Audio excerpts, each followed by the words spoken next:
नमस्कार। आज 17 मई है और 17 मई का दिन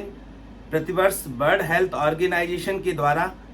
वर्ल्ड हाइपरटेंशन डे के रूप में मनाया जाता है। और इसके पीछे उद्देश्य है कि लोगों में हाइपरटेंशन, उच्च रक्तचाप या ब्लड प्रेशर के प्रति जागरूकता पैदा हो और वो किस तरीके से ब्लड प्रेशर से होने वाली असामयिक मृत्युओं से या रोगों से कैसे वो अपना बचाव करें, इसके प्रति लोगों में किस तरीके से जन जागरूकता फैलाई जाए। तो इसके पीछे विश्व स्वास्थ्य संगठन का मुख्य उद्देश्य है और इसीलिए प्रतिवर्ष 17 मई को वर्ल्ड हाइपरटेंशन डे मनाया जाता है। और प्रतिवर्ष इस वर्ल्ड हाइपरटेंशन डे की एक नई थीम दी जाती है और जो वर्ल्ड हेल्थ ऑर्गेनाइजेशन ने इस वर्ष 2022 के वर्ल्ड हाइपरटेंशन को जो थीम दी है उसका नाम है major your blood pressure accurately, control it and live longer, जिसका कि शाब्दिक अर्थ अगर मैं हिंदी भाषा में बताऊं तो है कि आप अपने ब्लड प्रेशर को सही तरीके से नापिए, अपने ब्लड प्रेशर की रीडिंग्स क्या है उनको पहचानिए और अगर आपका ब्लड प्रेशर बढ़ा हुआ है, हाइपरटेंशन की कैटेगरी में है, उच्च रक्तचाप की कैटेगरी में आता है तो उसको कंट्रोल कीजिए और उसको कंट्रोल करने के पश्चात हाइपरटेंशन से होने वाली तमाम बीमारियों से अपना बचाव करिए और लंबी उम्र जिए। तो जैसा कि हम सभी जानते हैं कि हाइपरटेंशन या बढ़ा हुआ ब्लड प्रेशर या उच्च रक्तचाप एक साइलेंट किलर की तरह होता है। मतलब ये शरीर को अंदर ही अंदर चुपचाप खोखला करता रहता है और अगर किसी का ब्लड प्रेशर बहुत लंबे समय तक अनकंट्रोल्ड या बढ़ा हुआ रहता है तो उससे तमाम तरीके की शरीर में नई बीमारियां या परेशानियां पैदा हो सकती हैं, जिनमें कि मुख्यतः है हृदय संबंधी बीमारियां जैसे कि हार्ट अटैक और हार्ट फेल्योर, ब्रेन संबंधी बीमारियां जिनको कि हम स्ट्रोक कहते हैं, फालिस हो सकती है मरीज के लिए, ब्रेन हेमरेज हो सकता है, अधरंग हो सकता है। और इसके अतिरिक्त अगर ब्लड प्रेशर लंबे समय तक बढ़ा हुआ रहता है, अनकंट्रोल्ड रहता है तो पेरिफेरल आर्टेरियल डिजीज की भी संभावना हो जाती है या पेरिफेरल आर्टेरियल डिजीज भी हो जाती है, जिसमें कि विभिन्न अंगों में जगह जगह घाव बन जाते हैं और चलने फिरने में पैरों में दर्द हो सकता है, अल्सर बन सकते हैं। और इसके अतिरिक्त लंबे समय तक अनकंट्रोल्ड ब्लड प्रेशर की वजह से यादाश्त भी कमजोर हो सकती है। तो ब्लड प्रेशर एक बहुत ही खतरनाक और गंभीर बीमारी है और इससे बचाव या इसको कंट्रोल करना बहुत ही ज़्यादा आवश्यक है अगर आप हृदय संबंधी और मस्तिष्क संबंधी समस्याओं से बचना चाहते हैं। तो बात आती है कि हाइपरटेंशन या बढ़ा हुआ ब्लड प्रेशर किसको कहते हैं। तो ब्लड प्रेशर को नापने के लिए मुख्यतः दो रीडिंग्स को कंसीडर करते हैं, जिसमें कि एक होती है ऊपर वाली रीडिंग जिसको कि सिस्टोलिक ब्लड प्रेशर कहते हैं, जो कि हार्ट की पंपिंग की वजह से जो धमनियों में प्रेशर पैदा होता है उसकी वजह से होती है। और दूसरी जो रीडिंग जिसको हम कंसीडर कहते हैं वो होती है डायस्टोलिक ब्लड प्रेशर या नीचे वाला ब्लड प्रेशर, जो कि धमनियों की जो दीवार होती है उसकी थिकनेस या हार्ट जो रिलैक्सेशन के समय जिस तरीके से ब्लड को फिल करता है, जिस तरीके से ब्लड उसमें भरता है, तो उस समय का जो प्रेशर धमनियों में उत्पन्न होता है उसको डायस्टोलिक ब्लड प्रेशर कहते हैं। तो किसी भी सामान्य व्यक्ति का सिस्टोलिक ब्लड प्रेशर या ऊपर वाला ब्लड प्रेशर 120 से कम या 120 होना चाहिए और diastolic blood pressure 80 millimetre of mercury के बराबर या उससे कम होना चाहिए। तो ये सामान्य ब्लड प्रेशर होता है according to joint national committee JNC 8 जो हाइपरटेंशन की क्राइटेरिया है उसके अकॉर्डिंग। और अगर किसी व्यक्ति का ब्लड प्रेशर 120 से 139 सिस्टोलिक ब्लड प्रेशर की कैटेगरी में आता है या फिर 80 से 89 डायस्टोलिक ब्लड प्रेशर आता है तो इसको हम लोग कहते हैं प्री हाइपरटेंशन या मतलब हाइपरटेंशन से तुरंत पहले की स्थिति। और अगर किसी व्यक्ति का ब्लड प्रेशर सिस्टोलिक 140 से ऊपर चला जाता है और डायस्टोलिक ब्लड प्रेशर 90 से ऊपर चला जाता है तो वो व्यक्ति जो है फ्रैंक हाइपरटेंशन या उच्च रक्तचाप या हाई ब्लड प्रेशर की कैटेगरी में आता है। तो सबसे पहले तो हमारा कार्य है कि हम अपने ब्लड प्रेशर को समय समय पर नपाते रहें। अगर आप रोज या महीने में ब्लड प्रेशर नहीं नपा पाते हैं तो कम से कम साल में एक बार ब्लड प्रेशर को अपने अवश्य नपाएं किसी चिकित्सक के द्वारा या किसी जो है प्रशिक्षित व्यक्ति के द्वारा और अपने ब्लड प्रेशर को एक्यूरेटली नापिए, जो कि इस बार की WHO की थीम है कि major your blood pressure accurately. तो बिल्कुल ठीक तरीके से, एक्यूरेट तरीके से जो उसके तरीके होते हैं उसके हिसाब से आप अपना ब्लड प्रेशर किसी प्रशिक्षित व्यक्ति से नपाइए। और आपको अपने ब्लड प्रेशर की रीडिंग्स जो है वो पता होनी चाहिए। जैसे कि आपको अपना मोबाइल नंबर पता होता है, उसी तरीके से आपको अपने ब्लड प्रेशर की रीडिंग्स पता होना चाहिए कि मैंने पिछली बार जब अपना ब्लड प्रेशर नपाया तो मेरा सिस्टोलिक ब्लड प्रेशर कितना था और मेरा डायस्टोलिक ब्लड प्रेशर कितना था। और आपकी कोशिश होनी चाहिए कि आपका सिस्टोलिक ब्लड प्रेशर 140 मिलीमीटर आप मरकरी से ऊपर ना जाए और डायस्टोलिक ब्लड प्रेशर 90 मिलीमीटर आप मरकरी से ऊपर ना जाए। अगर इसके ऊपर जा रहा है तो आप अपने चिकित्सक से या हृदय रोग विशेषज्ञ से तुरंत परामर्श करें। अब बात आती है कि ब्लड प्रेशर अगर किसी व्यक्ति के लिए है तो उसे क्या करना चाहिए और उसके सामान्य लक्षण क्या होते हैं। तो मैं यहाँ पे बिल्कुल स्पष्ट कर देना चाहूंगा कि ब्लड प्रेशर एक साइलेंट किलर की तरह एक्ट करता है और सामान्यतः ये लक्षण विहीन होता है, इसका कोई लक्षण नहीं उत्पन्न होता है। और जो लक्षण इसके द्वारा उत्पन्न होते हैं वो बाद में मुख्यतः जो ये दूसरे अंगों पर अपना असर करता है उसकी वजह से उत्पन्न होते हैं, जैसे कि हार्ट अटैक हो गया, हार्ट फेलियर हो गया, ब्रेन स्ट्रोक हो गया, ब्रेन अटैक हो गया या लॉस ऑफ मेमोरी हो गया। तो फिर भी अगर ब्लड प्रेशर किसी का बहुत ज़्यादा अगर अचानक बढ़ जाता है तो उसमें जो मुख्यतः लक्षण होते हैं वो फ्रंटल हेडेक के होते हैं कि ये जो सिर है, सिर में आगे की तरफ काफ़ी तेज दर्द हो सकता है, आंखों से धुंधला दिखाई पड़ सकता है, मिचली आ सकती है आपके लिए, चक्कर आ सकता है, नाक से अचानक जो है ब्लड बहने लगता है। बहुत से लोगों के अगर ब्लड प्रेशर काफ़ी ज़्यादा बढ़ जाता है तो नाक से अचानक ब्लड बह सकता है। शरीर में एक तरीके का कंपन या घबराहट की स्थिति उत्पन्न हो सकती है। तो ये मुख्यतः जो है अगर ब्लड प्रेशर किसी का बहुत ज़्यादा बढ़ जाता है तब इस तरीके के लक्षण आते हैं। वैसे सामान्यतः ये लक्षण विहीन होता है और इसके लक्षण मुख्यतः जो अन्य अंगों पर ये इफेक्ट अपना है, प्रभाव डालता है, उसकी वजह से आते हैं। तो अगर ब्लड प्रेशर बढ़ा है, किसी का blood pressure 140/90 millimetre of mercury से ज़्यादा है, तो सबसे पहले उसको जो है इससे प्रिवेंशन के जो उपाय हैं, जो लाइफ स्टाइल में उसको मॉडिफिकेशन है, बदलाव है, वो करना चाहिए और अपने चिकित्सक से मिलकर जो ब्लड प्रेशर कंट्रोल करने वाली दवाइयों को तुरंत स्टार्ट कर देना चाहिए।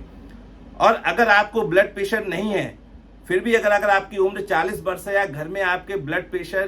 की शिकायत है, आपके जो फर्स्ट डिग्री ब्लड रिलेटिव हैं, चाहे मदर की साइड से हो चाहे फादर की साइड से हैं, तो भी आपको जो है अपने दैनिक जीवनचर्या में इस तरीके के बदलाव करने, लाइफ स्टाइल मॉडिफिकेशन करने, जिनके के बारे में मैं अभी आपको बताऊंगा, जिससे कि आप भविष्य में ब्लड प्रेशर की बीमारी से बच सके। तो अगर आपको ब्लड प्रेशर की बीमारी है तो अपने चिकित्सक से मिलकर तुरंत उसके जो है रोकथाम के लिए दवाई लें और लाइफ स्टाइल में मॉडिफिकेशन करें। अच्छा, अब दूसरी बात आती है कि ये ब्लड प्रेशर होता क्यों है। तो सामान्यतः 80% केसेस में ब्लड प्रेशर होने का कोई कारण नहीं होता है, मुख्यतः ये जेनेटिक कारणों की वजह से होता है, जिसको कि हम एसेंशियल हाइपरटेंशन भी कहते हैं। और सिर्फ 20% केसेस में ऐसा होता है कि ब्लड प्रेशर के जो है कारण नोन होते हैं, जैसे कि अगर किसी के गुर्दे में खराबी है या किसी में एंडोक्राइनल सिस्टम में जो है कोई दिक्कत है, जैसे हाइपोथायराइडिज्म वगैरह की प्रॉब्लम है, या ब्रेन में डिफरेंट टाइप के एंडोक्राइन ग्लैंड्स के ट्यूमर्स होते हैं, उनमें कोई प्रॉब्लम है, तो उसकी वजह से ब्लड प्रेशर होता है, उसको सेकेंडरी हाइपरटेंशन कहते हैं। सेकेंडरी हाइपरटेंशन का ट्रीटमेंट होता है कि जो मुख्य प्राइमरी कारण है उसको अगर ठीक कर दिया जाता है, जैसे अगर गुर्दा खराब है तो गुर्दे की बीमारी का इलाज हो जाए, ब्रेन में ट्यूमर है तो उसका इलाज हो जाए, तो अगर उसको ठीक कर दिया जाता है तो ब्लड प्रेशर की बीमारी भी ठीक हो जाती है। लेकिन जो 80% केसेस में प्राइमरी हाइपरटेंशन होता है, एसेंशियल हाइपरटेंशन होता है, जो जेनेटिक कारणों की वजह से होता है, उसको सिर्फ लाइफ स्टाइल मॉडिफिकेशन और दवाओं के माध्यम से ही ठीक किया जा सकता है। तो अब हम आते हैं कि ऐसे क्या प्रिवेंशन के तरीके हैं, बचाव के तरीके हैं जो कि प्रत्येक व्यक्ति को अपनी दैनिक दिनचर्या में शामिल करने चाहिए, जिससे कि वो ब्लड प्रेशर की गंभीर बीमारी से अपना बचाव कर सके, चाहे वो ब्लड प्रेशर से पीड़ित है अथवा नहीं है। तो ब्लड प्रेशर के लिए सबसे ज़्यादा जो जिम्मेदार कारक माने गए हैं विभिन्न शोधों में, वो है आजकल की हमारी अनियमित या अनहेल्दी लाइफ स्टाइल, बहुत ज़्यादा मेंटल स्ट्रेस या फिर मानसिक तनाव, या फिर अत्यधिक जो है दिमागी रूप से टेंशन, या फिर एक्सेसिव सिगरेट स्मोकिंग, मोटापा और शुगर की बीमारी। ये सब ऐसे लक्षण हैं जो कि अंततोगत्वा जो है ब्लड प्रेशर या हाइपरटेंशन से जुड़े हुए हैं।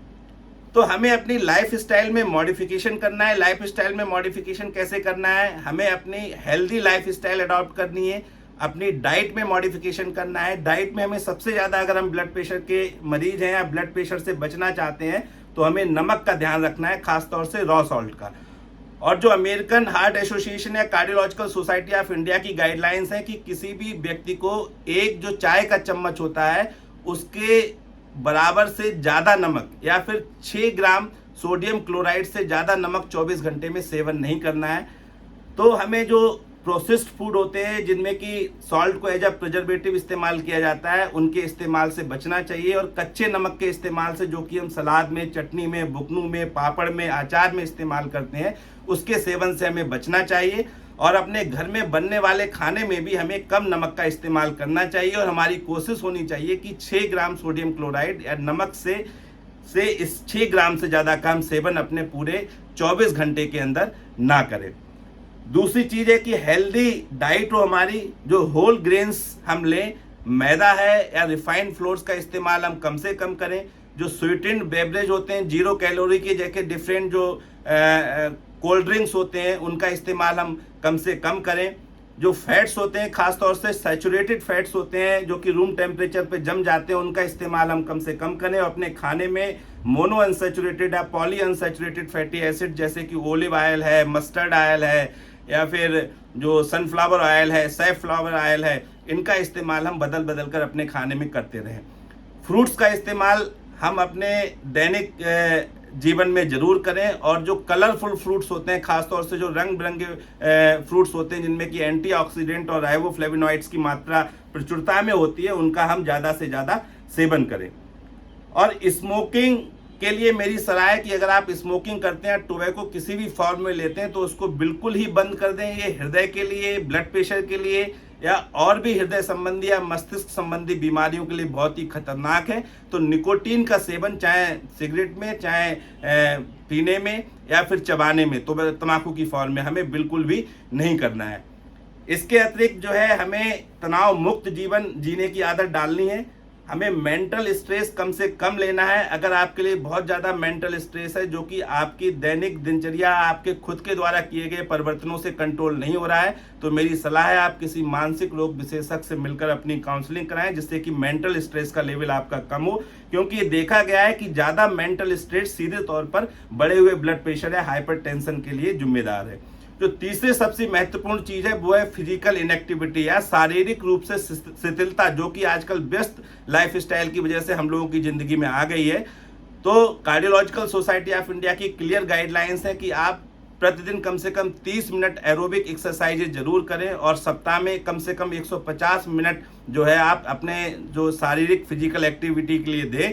और बेहतर होगा कि आप मेडिटेशन करें, योगा का अभ्यास करें, जिससे कि आपका मानसिक तनाव का स्तर भी कम होगा और शरीर के लिए भी आपके ठीक रहेगा, जो कि ब्लड प्रेशर होने की संभावना को कम कर देगा। अगर आप ब्लड प्रेशर के मरीज हैं तो ब्लड प्रेशर की रीडिंग्स आपकी कंट्रोल में रहेंगी। अच्छा, चौथी जो सबसे इंपॉर्टेंट चीज़ है वो मोटापा है, ओबेसिटी। अगर आप मोटे हैं या ओबीज हैं, आपका BMI 24.9 से ज़्यादा है, या आपके कमर की गोलाई पुरुष में 102 सेंटीमीटर या फीमेल में महिला में 88 सेंटीमीटर से ज़्यादा है, आपको तोन की दिक्कत है, तो ऐसी स्थिति में भी आपको अपना वजन नियंत्रित करने की ज़रूरत है। उसके लिए भी आपको सेम यही माध्यम अपनाने पड़ेंगे कि अपने आहार में परिवर्तन लाना पड़ेगा और फिजिकल एक्टिविटी को अपनी दैनिक लाइफस्टाइल में आपको शामिल करना पड़ेगा। क्योंकि ये देखा गया है कि मोटापा भी सीधे तौर पर जो है हृदय संबंधी बीमारियों और ब्लड प्रेशर की बीमारी के लिए जो है एक बहुत बड़ा रिस्क फैक्टर और इसके लिए सीधे तौर पर जिम्मेदार है। तो कुल मिला के ब्लड प्रेशर एक गंभीर बीमारी जरूर है, लेकिन अगर हम इसके प्रति जागरूक रहें, अपने ब्लड प्रेशर की रीडिंग्स हमें पता होनी चाहिए, और अगर हम ब्लड प्रेशर से पीड़ित हो गए तो अपने हृदय रोग विशेषज्ञ से मिलकर उसका उचित इलाज लें और अपनी जो लाइफ स्टाइल में उसमें मॉडिफिकेशन करें, हेल्दी लाइफ स्टाइल अडॉप्ट करें। और अगर हम ब्लड प्रेशर के मरीज अभी तक नहीं है तो ये और भी अच्छी बात है, तो तब भी हमें हेल्दी लाइफस्टाइल अडॉप्ट करनी है, जिससे कि हम भविष्य में ब्लड प्रेशर से ग्रसित ना हो। इसी सब जानकारी के साथ मैं अपनी चर्चा को विराम देता हूं और इस वर्ल्ड हाइपरटेंशन डे पर मैं भगवान से या ईश्वर से प्रार्थना करता हूं कि आप सभी लोग अपने स्वास्थ्य के प्रति जागरूक रहें और जिससे कि आप आगे भविष्य में अपना सफल जीवन जी सकें, जिससे कि राष्ट्र, प्रदेश और पूरे समाज की तरक्की हो, उन्नति हो। धन्यवाद।